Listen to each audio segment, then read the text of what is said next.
an uncontested market space by tapping the untapped market space or by creating demand. Before we begin, let's cover up a few logistic details. All lines are in listen-only mode during the conversation. We will answer questions at the end of the event. A link to the recorded webinar will be emailed shortly after the event, and it will be available on demand at www.regalix.com. With that information, it is my pleasure to introduce to you Pawan Kumar, Senior Business Manager. Pawan is a marketer with over 13 years of experience in online and offline marketing. He has been associated with leading companies in the FMCG, retail, travel, education, and advertising industry. His expertise has been in the field of enabling marketing innovations and creating customer delight experiences through digital mediums. With that, let's dive into the presentation. Over to you, Pawan. Thank you, Srinivas. Good morning, everyone, and thank you for joining this webinar, Blue Ocean Strategy, the science of making competition irrelevant. So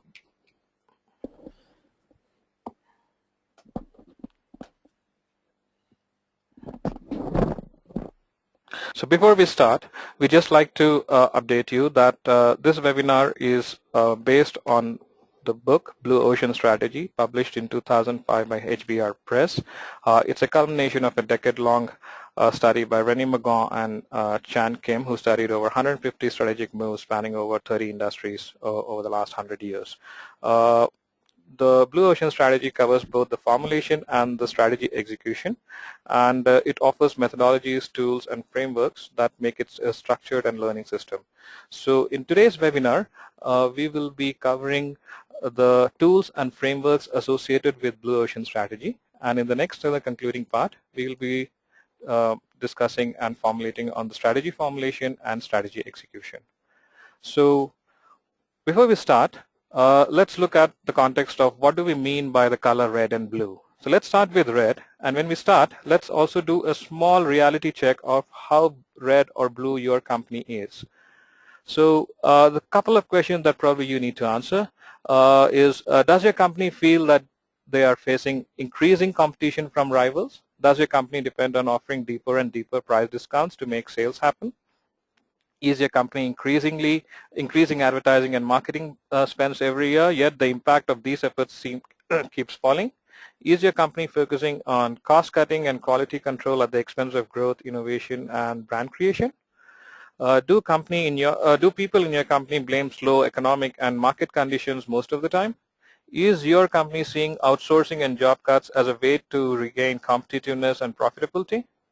Does your company management see mergers and acquisitions as one of the principal means to grow in the future? Does your company think that it's easier to follow competitors than to break away from them? Is your company now starting to worry about that the marketplace is now getting really crowded?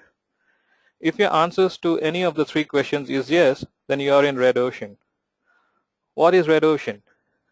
Well, it's a marketplace where companies compete with each other on a daily basis. And when companies compete, it's a battlefield. It's a battlefield for acquiring market shares, increasing revenues, maximization of profit by reducing costs and value. Basically, beating competition consumes most of the time, effort, and resources. Such companies are what we call as red ocean companies. And such companies fight for competitive advantage with two strategic weapons: differentiation and price. But there can be only one price leader in an industry. And the differentiation would mean higher cost. And the more the differentiation, higher would be the segmentation. And higher the segmentation, lower would be your market size. But also the size of the market pie is fixed. That is, almost all the companies in an industry are competing for an increased slice of the same pie. To look at it, at the end of it, the real objective of any business is not fighting. It's about creating profit and value. How do we do that? To do that, Sun Tzu, in his book Art of War, provides us meaningful insight that skillful leaders win wars without any fighting. Let's try to understand this insight and philosophy of how can be applied, how Blue Oceans provide the answer for this. Blue ocean strategy, as we call it, builds new businesses where none existed by tapping the untapped market space, by creating demand and thereby making competition irrelevant. Blue ocean strategy is about simultaneous pursuit of value innovation and low cost. If you can see on the right hand side, this is the area that blue ocean strategy endeavors to. While in a traditional context, all the companies or most of the companies in the industry are either trying to reduce on this context or trying to increase on this value innovation or with differentiation. In case of blue ocean strategy, the value innovation is defined in terms of value utility for the customer, not necessarily for the firm. And of course, blue ocean markets are usually more profitable than markets with head-to-head competitors. So let's have a quick difference of how red ocean differs with blue ocean. In red ocean, companies compete in the existing market space, whereas in blue ocean, companies create uncontested new market space. In red ocean, companies try to beat the competition, whereas in blue ocean, companies make the competition irrelevant. In red ocean, companies try to create a value cost trade-off, whereas in blue ocean, it's about breaking the value cost trade-off. In case of red ocean, it's about creating competitive advantage. In blue ocean, it's about value innovation. In red ocean again, it's about segmenting the existing customers, whereas in blue ocean, it's about attracting non-customers. In red ocean, it's about exploiting the existing demand, whereas in blue ocean, it's about creating and capturing new demand. Now let's look at some of the companies that you see on the screen. How do you identify these companies? These are the companies that question the norms and boundaries set by the industry and seize their market shares without fighting with anyone. Let's explore how these companies got there. In today's context, we'll look at 4 case studies, and let's try to understand the different frameworks and methodologies associated with blue ocean strategies. Before we get there, we'd like to introduce you to the framework of 6 paths to blue ocean strategy. This framework basically tells that you need to question the conventional boundaries of an existing industry. A path to blue ocean can be created by questioning the traditional boundaries, and questioning the traditional boundaries create unprecedented values. So there are 6 traditional boundaries that industry focuses on. They are the industry group itself, strategic groups, buyer groups, scope of the product, functional and emotional orientation of the industry, and the time. So let's look into a little bit detail of these 6 boundaries and how paths to blue ocean can be created by questioning these boundaries. The first path is by questioning the industry itself. That is, what is the alternative industries to your industry? Why do buyers trade across them? The second part is about questioning the strategic groups. What are the strategic groups existing in your industry? How do buyers trade up for a higher group, and why do they trade down for a lower one? The third path is about questioning the buyer groups. What is the chain of buyers in your industry? Which buyer groups does industry typically focus on? If you shifted the buyer group to your industry, how can you unlock new value? The next path is about questioning the scope of product or service offering. In this context, what is the context in which your product or service is used? What happens before, during, and after? Can you identify the pain points of a customer? How can you eliminate these pain points through a complementary product or a service offering? The fifth path is about questioning the functional, emotional orientation of an industry. Does your industry focus on functionality or emotional appeal? If you compete on emotional appeal, what elements can you strip out to make it functional? If you compete on functionality, what elements can be added to make it more emotional? And the last path is about about questioning the time and the trends. So what trends have a high probability of impacting your industry? Are these trends irreversible or evolving in a clear trajectory? How will these trends impact your industry? Given this, how can you open up unprecedented customer utility? So these are some of the questions that you need to ask from a boundary context. So now let's move ahead and try to look at one of our first case studies where we will introduce you to this context of strategy canvas and also to the four actions framework. So before introducing to the case, we would like to ask you, can you name the world's largest airline? As a clue, I would like to tell you it's not Delta, United, Lufthansa, or Southwest. It's a company called NetJets, which has over 800 aircrafts, with 6,300 employees, has 285,000 flights annually, flies across 170 countries and over 2,200 airports.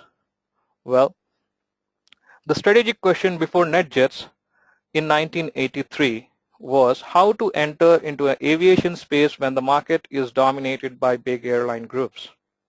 At that point in time, the red ocean associated with the industry was there was over 20 domestic and international airlines in US. All of them were catering to similar customer groups, that is the business travelers, holiday travelers, casual travelers, etc. The corporates happen to be the biggest strategic groups within this industry. They spend millions on executive travel every year. All travelers, including executive travelers, had to go through the long check-in, security checks, hectic flight transfer, congested airports, baggage claims, so on and so forth, and all other hassles. Business travelers actually had only the option of business class or a first class, or they could have a corporate jet. In came NetJets and changed the industry upside down. NetJets offered the business traveler the convenience of a private jet at the price of an airline ticket. NetJets also provided a fractional ownership of the aircraft. NetJets actually used to provide aircraft at just 4 hours notice, which is much less than even booking a flight. So NetJets provided no hassles or responsibilities associated with the owner for aircraft maintenance. It provided customized in-flight services, which were much better than business class or first class services. In NetJets actually converted a B2C industry into a B2B industry. So let's look at something called as what we call as a strategy canvas. It's a central diagnostic and action framework for building a compelling blue ocean strategy. This strategy canvas serves two purposes. It captures the current state of play of a known market and allows you to know where you are vis-a-vis competition. And it also propels you for action by reorienting your focus. So in this canvas, as you can see, on the x-axis are all the attributes that are prevalent in the industry. On the right, on the y-axis is the relevance scale associated with that industry. So let's look at this red line here. This is a red line that is the attributes provided by a typical airline industry. And the little yellow dotted line actually provides the attributes provided to a business class traveler by a commercial airline company. So as you can see, there's not much of a difference. There is difference, but there is not much of a difference. But now, if you see, you see the value curve of NetJets, it's phenomenally high when it comes to being hassle-free, time savings, flexibility, ownership, and the in-flight service. So this, as such, provides that value curve that creates new market spaces. So how do we do that? We do that with the context of 4 actions framework, where we construct buyer value elements in crafting new value curves. The 4 action framework predominantly says you need to reduce factors that should be well below the industry standard. You need to create factors that the industry has never created. You need to raise factors that should be raised above the industry standard, and eliminate factors that the industry takes for granted and need to be eliminated. All these 4 actions create a new value curve. Now let's try to apply this in the cases of NetJet. NetJets actually eliminated airport check-ins, waiting time, baggage, transfers, and other time losses for a customer. It also eliminated the tiredness and hassles endured during a journey by a corporate traveler. At the same time, it raised the convenience comfort, and the luxury, because we're talking of private jet here. And it also raised the service standards, because every private jet was able to take off and arrive on time. At the same time, it reduced the hassles for a corporate of buying a private jet, maintaining it, and the administrative costs associated with a jet. And of course, it reduced the time for travelers, because the distance between New York and LA was probably done in half an hour, in half the time, because there was because there are no time losses associated with check-ins, boarding, baggage claims, or any other time. NetJets also reduced some of the other deadhead costs that were associated with other airline companies. Costs like scheduling costs, ticketing costs, administrative and marketing costs, and which NetJets never had to endure. While doing this, it created a fractional ownership of a plane. It provided the fractional ownership of a plane to the customer, but also created a B2B industry when the entire industry was still in B2C. And of course, being a B2B, it created, and the context of fractional ownership, it created a very loyal customer base. So now let's look at a very exciting upcoming startup called Indochino.com. So the story is that Hekal Ghani needed a suit for an important presentation. He faced a major challenge that time. All affordable suits didn't fit well or were not comfortable, because they were termed as cheap suits. And the ones that fitted well were not of the latest trend or the design. And he did not actually have the time to go to a tailor to get a customized suit done. And the designer suits probably he was looking at were probably too expensive. So he thought that there had to be a better way for men to find a great fitting suit. So in was born the idea of Indochino.com, the world's first self-service virtual suit company, where customers can choose the fabric, design, style, and accessories. Customers can get customization of their suits via online. Customers measure themselves and provide fitting details through online video tutorials. And most of the suits actually cost less than $500. And the suit tailoring is actually done by a network of tailors in Shanghai, China. The delivery of the suits is done in 2 or 3 weeks. And if the order is less than perfect, Indochino actually pays for a local tailoring or remakes the suit for free. As a result, this startup that was started in 2009 is averaging about 30,000, is actually averaging sales of about 30,000 suits a year across 60 countries with just about 30 plus employees. And it's grown from a student startup to a global brand in just less than 2 years. Its sales growth rate is as amazing 200% every year. And of course, there's a beeline of venture capitalists wanting to invest. And they have already raised about 20 million for operational expansion in Vancouver and Shanghai. So how was this blue ocean created? If you look at the left-hand side, the traditional industry actually was divided into 5 segments: haute couture, luxury, affordable luxury, mainstream, and discount. Whereas Indochino did not compete in any of the segment. The traditional companies competed among each other on the factors of number of stores, location of stores, premiumness of the stores, range or the number of lines offered in stores, high fashion vis-a-vis customization vis-a-vis price trade-offs. Even if you look at it in context of Indochina, China.com, it was actually everything was online. So none of these factors actually mattered. One of the other factors that traditional companies were attributing on were marketing and brand reputation. Indochino actually did not even did not utilize any of its marketing budget and actually built its brand and reputation by delivering pure value. So with this, the Indochino actually created and captured a new market demand, which was very latent. So what did Indochino do? So let's look at the 4 actions framework. It actually eliminated the need to go to a store to buy a suit for a user. It actually also eliminated the need to the presence of a store in high-end locations. It also eliminated the need to have inventory and store management. And of course, it also eliminated the context of separate costs for customization.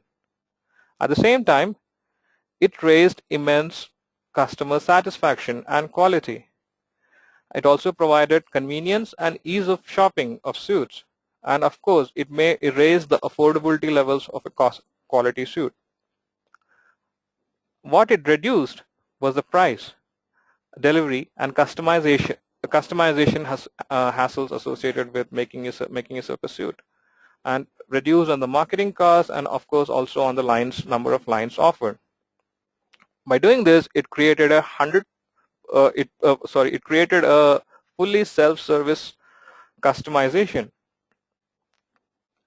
through its online portal, and it also created a context of 100% return policy on a customized suit. Sounds sweet. So now let's look at the strategy canvas that is associated with Indochina. If you look at the red curve here, this is the curve for high-end designer suits. And if you look at the yellow dotted line here, this is a value curve for low-end suit markets. If you look, there's actually a lot of gap between the red line as well as the yellow line. And if you look at the Indochina, it's actually providing unprecedented value in the context of providing quality, customization, ease of shopping, return policy, and self-service. Probably these were the gaps that both of these industry did not look at earlier. So Indochina actually expanded the market by making good quality suits affordable to all. It used technology to make things simple, functional, and to add value. But use of technology challenges the conventional systems and processes, but companies should not actually get carried away by the term technology. Technology innovation is not necessarily value innovation for the buyer every time, because cutting-edge technology does not mean cutting-edge utility. At this point, we'd like to introduce you to a buyer utility map framework which helps managers to avoid the technology trap, refine value innovation, and enable a bird's eye view of the buyer utility. The buyer utility map focuses on two things. The first is the buyer's experience after buying the product to the disposal. It's predominantly broken into a cycle of 6 stages. Is sequential in nature and encompasses a variety of specific experiences at each stage. We need to ask a lot of questions related with purchase. That is, how long does it take to find a product you need? Is the place of purchase attractive and accessible? How secure is the transaction environment? How rapidly can you make a purchase? And in terms of delivery, how long does it take to get a product delivered? How difficult is it to unpack and install a new product? So like that, we need to ask a set of specific questions that encompass the entire buying cycle of the experience cycle of a buyer. And then we create a matrix by using utility levers, which are blocks to the buyer utility. There are 6 blocks to the buyer utility defined. It's called as customer productivity, simplicity, convenience, risk, fun, and environment friendliness.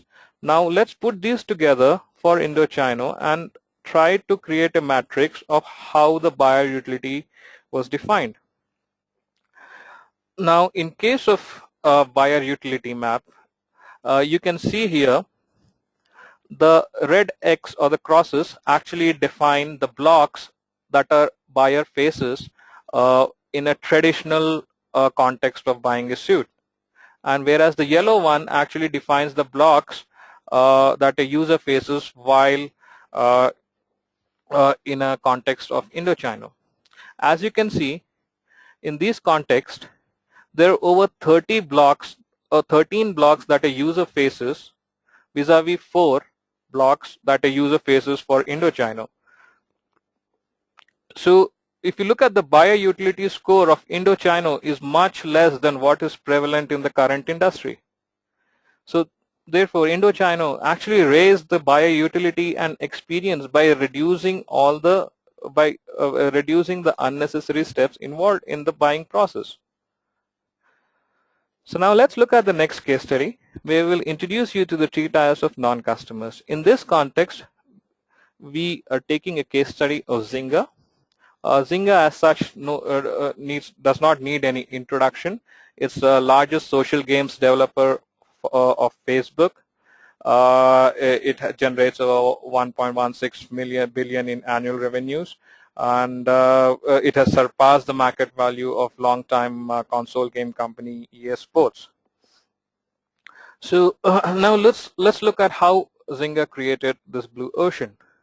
So in the context of Zynga, while traditional industry was divided into four segments like console-based games, online games, mobile games, flash games, etc., Zynga actually did not compete in any of the segment and created a totally different segment.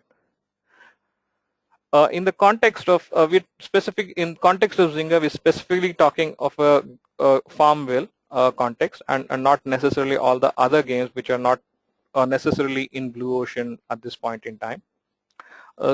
Coming back to the red oceans related with the traditional gaming industry, in traditional gaming industry, the console-based games dominated the marketplace, and the traditional gaming companies competed on the factors like console speed, number of titles in each genre, speed of the title release, high-end real-time graphics, high-end accessories, and it catered only to gamers, which is predominantly teenage boys to professional gamers kind of a category.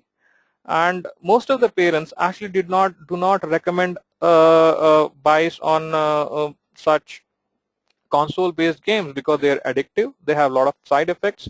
They have too much violence, and they do not provide enough stimulation to the mind. Whereas in case of Zynga, Zynga did not get affected by any of the industry factors of console, speed, titles, genres, or anything like that. So Zynga actually builds its brand reputation by sharing and word of mouth. Zynga catered to all instead of just gamers. Zynga catered to all, to women, to children, to professionals, everybody. And Zynga also created a new genre of education and simulation-based games. So that's how the blue ocean was created. Now, if you look at the 4 actions framework, Zynga actually eliminated the need for game consoles. It also eliminated high cost of playing these games. It eliminated the violence associated in these games. It also eliminated the genre-based games, and it most importantly it eliminated the concept of winner-loser syndrome that is associated so associated with every console game. At the same time, it also raised the community and sharing quality in games. It raised the interactivity with friends while playing a game. It also raised the creativity, education, and learning quotient within the games. At the same time, it also reduced the graphics, the high-end technology associated with console-based games, and the effort and the time involved in playing games, and of course the entry barriers for new users. While doing this, it created a new revenue models. While console-based games predominantly had the revenue streams from consoles and gaming titles, Zynga had a revenue stream that was based on partnership with companies, with advertisers, and as well as advertising-based revenue. And to make it better, it created a context of games that makes friends. So if you look at the strategy canvas of Zynga, it is diametrically opposite to what a traditional gaming companies provided. It provides high value and utility for in terms of community, education, sharing, and creativity, while having low values in terms of the winner-loser syndromes, violence, time and effort, and the cost involved in accessing these games. How did they do that? They involved a framework called as the 3 tiers of non-customers. This framework looks at the customers who are not currently the customers of the industry. Blue Ocean strategy defines three tiers of non-customers. The first tier is called the soon-to-be non-customers. That is, the customers who are on the edge of your market and waiting to jump ship. Tier 2 non-customers are refusing customers who consciously choose against your market. Tier 3 non-customers are the unexplored or non-customers who are in a market distant from yours. And in order to acquire these non-customers, there are specific steps involved. To acquire Tier 1 non-customers, you need to investigate the dissatisfaction associated with them and provide key commonalities across needs and their desires. To acquire Tier 2 non-customers, you need to eliminate the access barriers. To acquire Tier 3 non-customers, you need to remove the long-held assumption on customer needs and behavior. So now let's look how Zynga tried to acquire these 3 tiers of non-customers. For Zynga, the Tier 1 non-customers were the regular players, teenage boys, teenage girls, who were probably had too much of console-based games and were kind of and found that the cost of playing games were pretty high. And the Tier 2 non-customers were the customers like which we call as casual players. Could be working men, women who just want to play casually.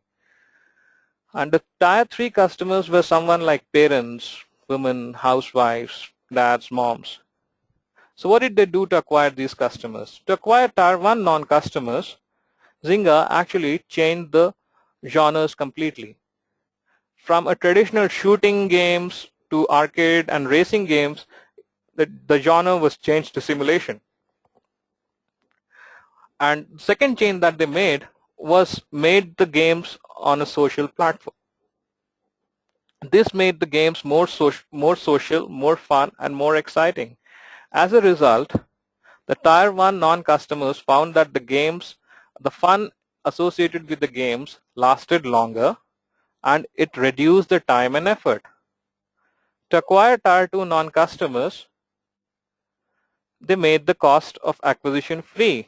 That is, the games on Zynga or Farmville were free for everybody who is on Facebook.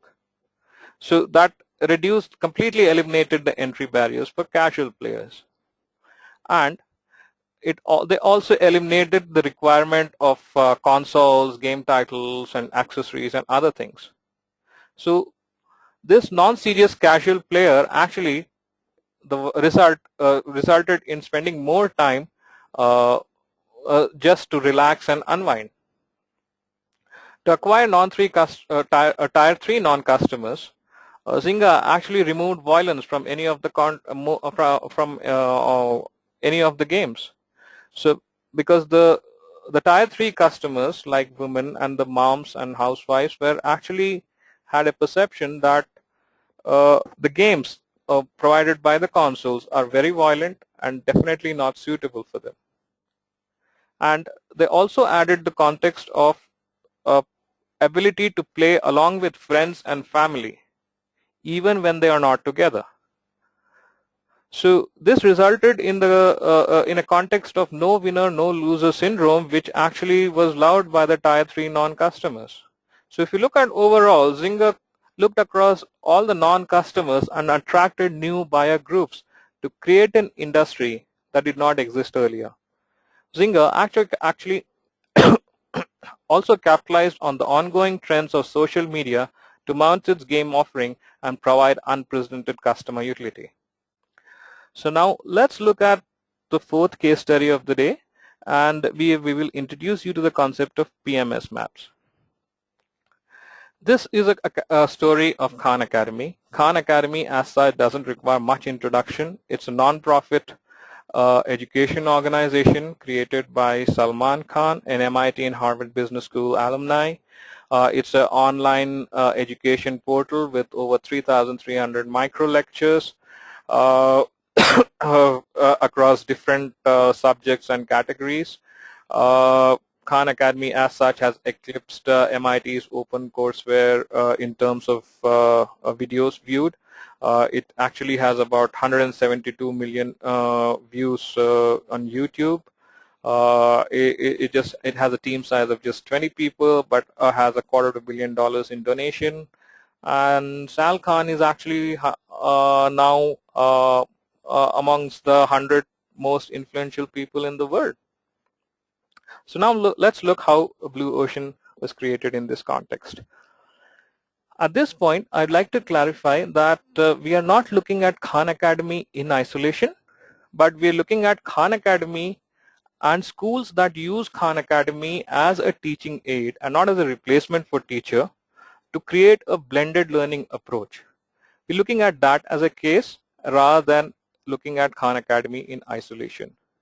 So like I mentioned, Khan Academy, along with the traditional context of brick and mortar schools, actually provide a context of blended learning, whereas the industry as such were divided into two segments, which is primary brick and mortar learning and online learning. In a traditional context, the learning is centered around students, whereas in blended learning context provided by Khan Academy and its associated schools, the learning is centered around students, teachers, as well as parents. The factors that the industry, traditional industry competes on is on the factors like teacher-student ratio, classroom interaction, cost of learning, interactive learning, and things like that. So whereas in case of blended learning from Khan Academy, everybody gets an equal opportunity, attention, and learning.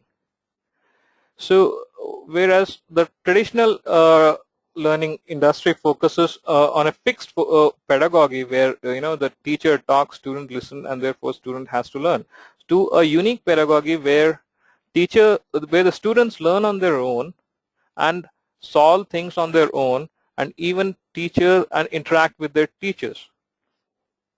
So apart from this, the analytics that is provided by Khan Academy drive the understanding of each student's strengths and weaknesses. So now let's look at what are the 4 actions framework provided by Khan Academy and its blended learning approach. It practically eliminated the need for classrooms to learning. The context that was prevalent is that you need to go to a classroom to learn something is eliminated now. The context of boring lectures and teachers is also eliminated. And of course, the cost of education is reduced tremendously in places where it takes a lot to go to a school. At the same time, it raised the quality of learning. It created the context of equality of learning. I will talk about that in a minute. Of course, it raised the simplicity in the learning. It provided the progress and tracking management, sharing and mentoring, and of course, there is an emotional connect. While it did this, it also reduced the difficulty levels in learning. It reduced the entry barriers for quality education and reduced the pedagogy involved in the learning, the traditional pedagogy I'm talking of. While doing this, it created a enriched and a vibrant classroom. So it's about classroom where interactivity and fun is the name while learning. So it provide that context of involved parents and teachers and kids. So it was a complete 360-degree learning. So let's look at the strategy canvas. While the traditional industry provided very rich public classroom-based learning, but it faltered in terms of tracking of the students, in terms of simplicity, in terms of learning equality, in terms of involvement levels from the student, while Khan Academy and the blended learning approach actually scored much higher on all these factors. So just wanted to provide one more insight in terms of Khan Academy. What are the changes that done by the Khan Academy and the classroom based learning to create that blended learning approach? Like I said, it created the context of it created the involvement of teachers as well as parents. Of course, teachers were involved before, but teachers were not involved in learning. Teachers were involved in teaching. So just then the context here, for regular students, the change of this Khan Academy and the blended approach actually made classroom, for students, students were actually doing their classwork at home, and the classroom was used for more interactive and more rich discussions and problem solving approaches. So the second change that did was with the blended approach was uh, if a student had difficulty in learning some problem, they actually paired them with some other student who had good command on that subject.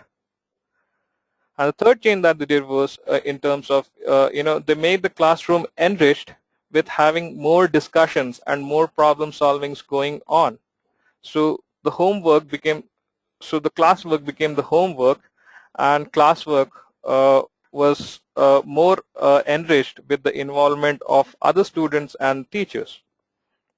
And the other change that they made was they allowed mentoring to students who are probably not their class, or they allowed mentoring and coaching to students probably across the world.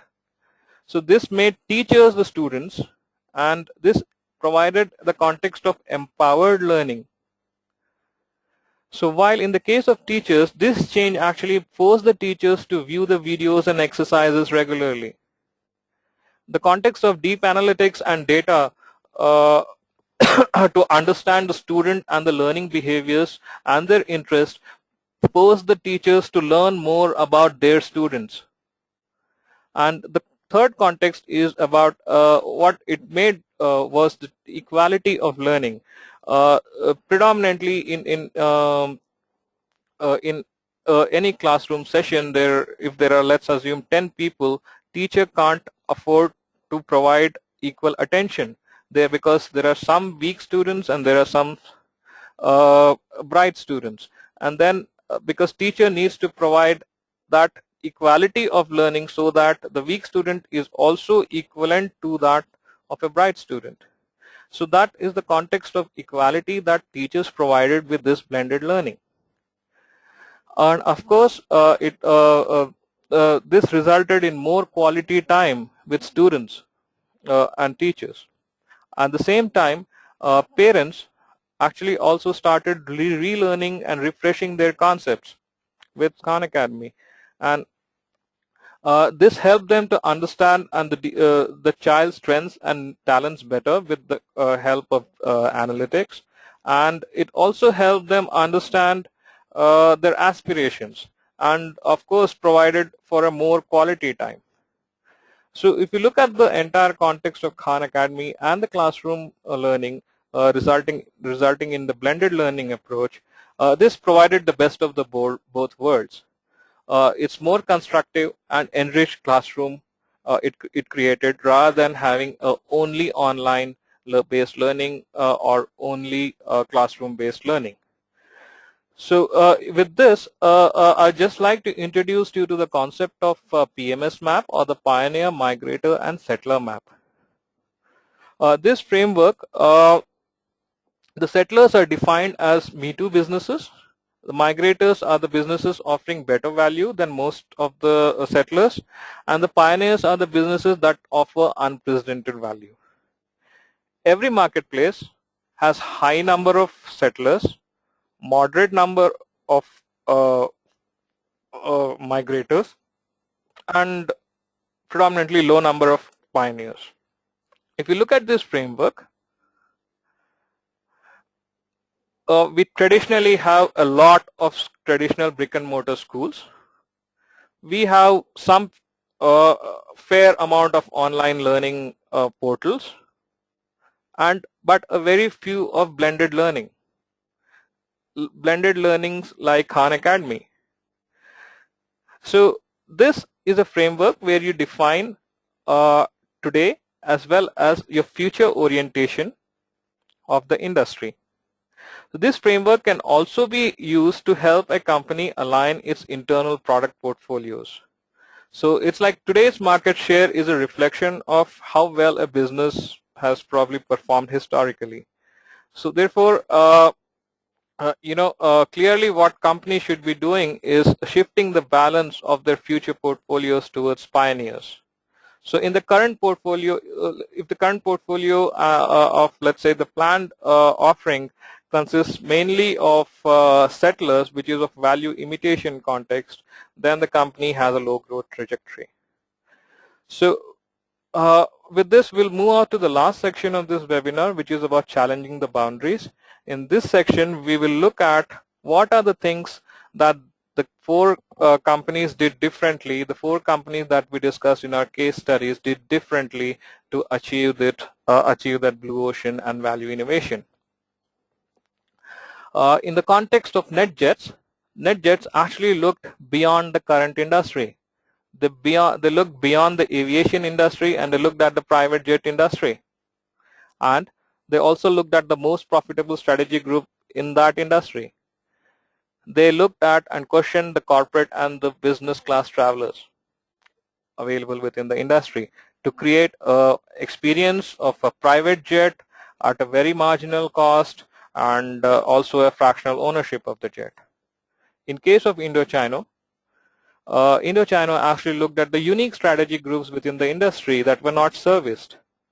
Audience, someone who wanted a good fitting suit at a very nominal price.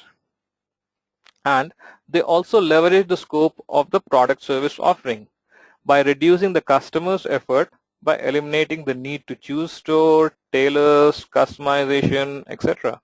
This resulted in customized, no hassles, affordable suit as a value.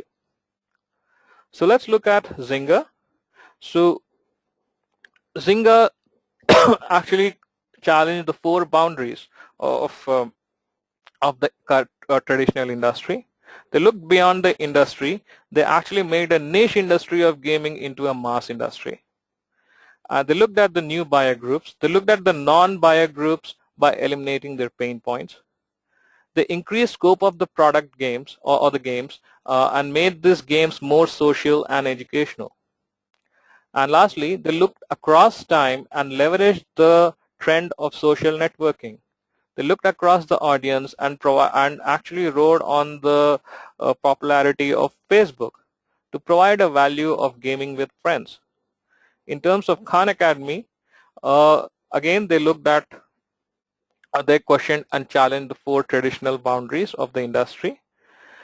It improved the scope of the product offerings by eliminating the pain points in a conventional system through a very strong complementary service, which is about online videos. They looked at the new buyer group. They expanded the horizon by involving teachers and parents along with the students. They reduced the functional aspects of the products and increased the emotional orientation. Khan Academy, as such, if you look, are no frill service. It just click, play, watch, learn kind of a service. But also that provides for the simplicity of and the functionality of the product. But apart from that, it has a very high increased emotional orientation as well. Just the fact that MIT, Harvard alumni who was a hedge fund analyst actually dropped out to do something very noble is itself a cause for provides that emotional appeal. So, and lastly, it looked at the audience needs, looked across time to leverage the trends. It looked at the audience needs and utilized the learning medium to blend the current learning mediums of online learning to blend with the conventional medium to provide unprecedented value. So lastly, we come to the summary of the webinar, of today's webinar. In today's webinar, we learned that the blue ocean strategy is about creating value innovation to the buyers. It's about questioning and challenging the current industry boundaries and breaking out of them. We also learned through the case studies how a B2C industry was made into B2B industry, how a niche industry was created by providing buyer utility and convenience values, how a niche industry was made into a mass industry, how two industries could work together to create unprecedented value and utility to the audience. So in our next webinar, we will be talking about the strategy formulation and the executions associated with the Blue Ocean strategy principles. And that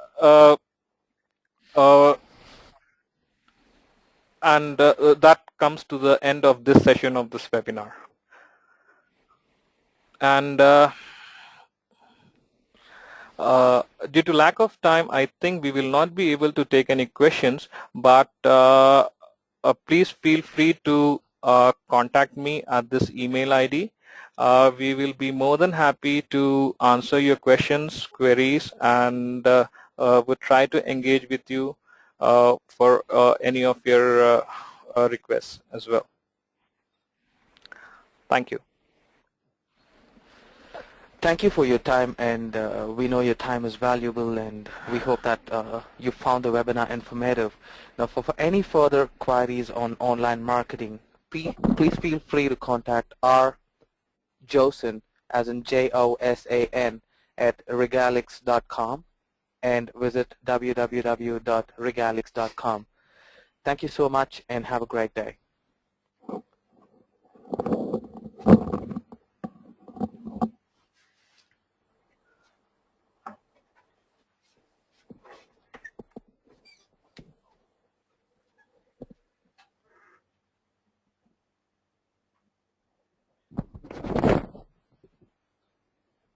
Stop the recording.